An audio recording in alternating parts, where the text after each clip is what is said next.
সকাল সকাল ডিউটি এসে সবার আগে গ্যাসের ব্যবস্থাটা করতে হলো আজকে, কারণ গ্যাস শেষ অনেক দিন আগেই হয়েছে, কিন্তু গ্যাস আর নেওয়া হয়নি বলতে আমাদের এইচপি গ্যাস আমাদের স্টাফদের মধ্যে খুব বেশি জনের নেই, তো পাওয়া যাচ্ছিলো না আর কি। তো ওই সুমন, মৃত্যুঞ্জয়দা আর এদিকে সুমিতদার কাছেই থাকে। তো সুমন আর মৃত্যুঞ্জয়দার কাছে তো গ্যাস অ্যাভেলেবেল ছিল না। তো যাই হোক ফাইনালি সুমিতদার কাছে পাওয়া গেলো গ্যাসটা। আর গ্যাসের এখন রেট চলছে 850 টাকা মতো। তো যাই হোক দালালের বাইকটা নিয়ে সুমিতদার কাছ থেকে নতুন গ্যাসটা নিয়ে এলাম, আর এই যে ফাঁকা সিলিন্ডারটা পৌঁছে দিলাম আবার সুমিতদার কাছে, তারপরে চলে গেলাম ডিউটি। নমস্কার বন্ধুরা, স্বাগত সবাইকে নতুন একটা ব্লগে। তো আজ হচ্ছে 27শে মার্চ, বৃহস্পতিবার, আর এখন বাজছে সকাল প্রায় 8টা। তো আজকে ব্লগটা এখান থেকে শুরু করছি। আর আজকে কাজ হবে বলতে গেজিং হবে আজকে, আর কাছাকাছি হবে, স্টেশনের কাছাকাছি। এই যে চলে এসেছি বাগানের কাছে, তো এখান থেকে শুরু হবে কাজ। তো যাই, সবার আগে টিফিনটা করবো, টিফিন করার পর তারপরে কাজে লেগে পড়বো। রেল লাইনের ধারে বাগানেই বসলাম সবাই মিলে টিফিন করতে। আর টিফিন বলতে আজকে মুড়ির সাথে আলুর তরকারি ছিল, বাঁধাকপি আলুর তরকারি একটা, আর এইদিকে যেরকম থাকে পেঁয়াজ লঙ্কা। তো যাই হোক টিফিন করে তারপরে ঝটপট নেমে পড়লাম লাইনে।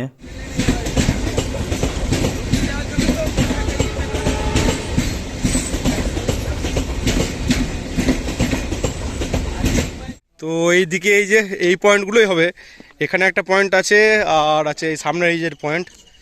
তো দেখি এই পয়েন্টটা আগে করা হবে, তারপরে ওই পয়েন্টটাতে যাব। তো সবার আগে তো গজ পাড়া দিয়ে মাপা হবে কীরকম আছে। তো এইদিকে এখন মেজারমেন্ট চলছে এই যে। A few moments later. Restroom এসে হাত মুখ ধুয়ে ফ্রেশ হওয়ার কিছুক্ষণের মধ্যেই চলে এলো কার্তিক দা। এই যে তো কার্তিক দা একদম ফিক্সড টাইম 12:30টার মধ্যেই নিয়ে চলে আসে খাবার। তো যাই হোক আজকে আমি ছিলাম আর রেস্টরুমে ছিল চিরঞ্জিত। তো দুজনেরই খাবার দিয়েছিল আজকে, আর দুজনেরই মাছ ভাত অর্ডার দেওয়া ছিল। তো যাই হোক কিছুক্ষণের মধ্যেই বসে পড়লাম লাঞ্চ করতে। তো আজকে লাঞ্চে ভাতের সাথে ছিল ডাল, আর এদিকে ছিল পটল আলুর তরকারি ছিল একটা, এদিকে ছিল পাট শাক, আর ছিল মাছের ঝোল। তো মাছের ঝোল বলতে চারাপোনারই ঝোল ছিল। তো আমি ছিলাম আর এদিকে এই যে চিরঞ্জিত। তো দুজনে মিলে লাঞ্চ করছিলাম। আর লাঞ্চ করতে করতে এলো মেটের কল যে আগুন লেগেছে গোলায় কাছে। তো যাই হোক ঝটপট হাত মুখ ধুয়ে তারপরে বালতি নিয়ে বেরিয়ে পড়লাম। গিয়ে তো দেখলাম রেল লাইনের ধারে আগুন লাগেনি, একটু দূরেই লেগেছিলো আগুনটা, এই যে মাঠে। তো মাঠে ঘাস একদম শুকিয়ে গেছে, তো কেউ হয়তো আগুন ধরিয়ে দিয়েছে ইচ্ছাকৃতভাবে হয়তো। তো যাই হোক সেখান থেকে অনেক ধোঁয়া উঠছিল, তো সেটা থেকেই হয়তো কেউ খবর দিয়েছে যে রেল লাইনের ধারে আগুন লেগেছে, কিন্তু আগুনটা লেগেছিলো অনেকটা দূরে।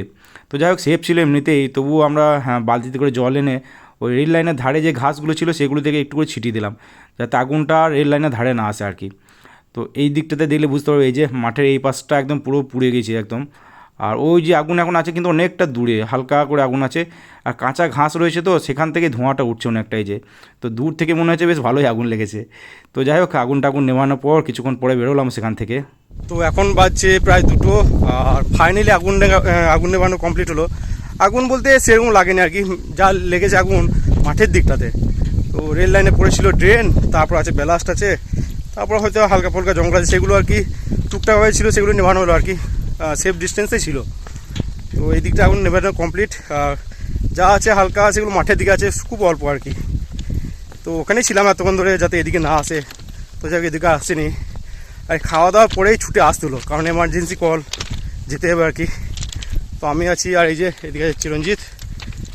তো যাই ধীরে ধীরে এবার এগোই। আর এখন মোটামুটি যাবো স্টেশন পৌঁছাতে এখন 15-20 মিনিট লাগবে মনে হচ্ছে। তো ধীরে ধীরে যাই, পরে আবার কথা হচ্ছে তোমাদের সাথে। 2000 years later. এবার ধীরে ধীরে বেশ ভালোই গরম পড়ছে দেখছি। তো ডিউটি থেকে আসার পর নিচেতেই শুয়েছিলাম, কারণ উপরের রুমটা যা গরম ছিল বাপরে বাপ। তো যাই হোক এতক্ষণ উপরে এলাম, এখনও দেখছি বেশ ভালোই গরম রয়েছে উপরের রুমটা। আর যা স্নান করলাম, তো ট্যাঙ্কে জলও দেখছি বেশ ভালোই গরম। আর এদিকে ডিউটিতে তো আজকে ঠিকঠাকই ছিল ডিউটি, কিন্তু ওই সেকেন্ড হাফে রেল লাইনে খাওয়া দাওয়ার পরেই শুনলাম যে রেল লাইনের ধারে আগুন লেগেছে। তো তাড়াহুড়ো করে যেতে হলো ওখানে। তো রেল লাইনের ধারে ছিল না, একটু দূরেই ছিল। তো যাই হোক জল টল ছিটিয়ে রেল লাইনের ধারটা একটু সেভ করতে হলো আর কি, ঘাসের উপর জল ছিটিয়ে, কারণ ঘাস সব শুকিয়ে গেছে। এবার মাঠে আগুন লাগালেও মাঠ থেকে আগুন ধীরে ধীরে এগিয়ে দিকে চলে আসছে আর কি, এটাই সমস্যা। তো যাই হোক স্নান টান তো কমপ্লিট, দেখি এবার নিচেতে যাবো, কিছু খাই, তারপরে দেখি কি রেস্ট তো করলাম অনেকক্ষণই বিকাল থেকে এসে। তো দেখি খাওয়া দাওয়া করে খেলা দেখবো, নাহলে ভিডিওগুলো এডিট করবো দেখি। তো যাই, পরে আবার কথা হচ্ছে তোমাদের সাথে।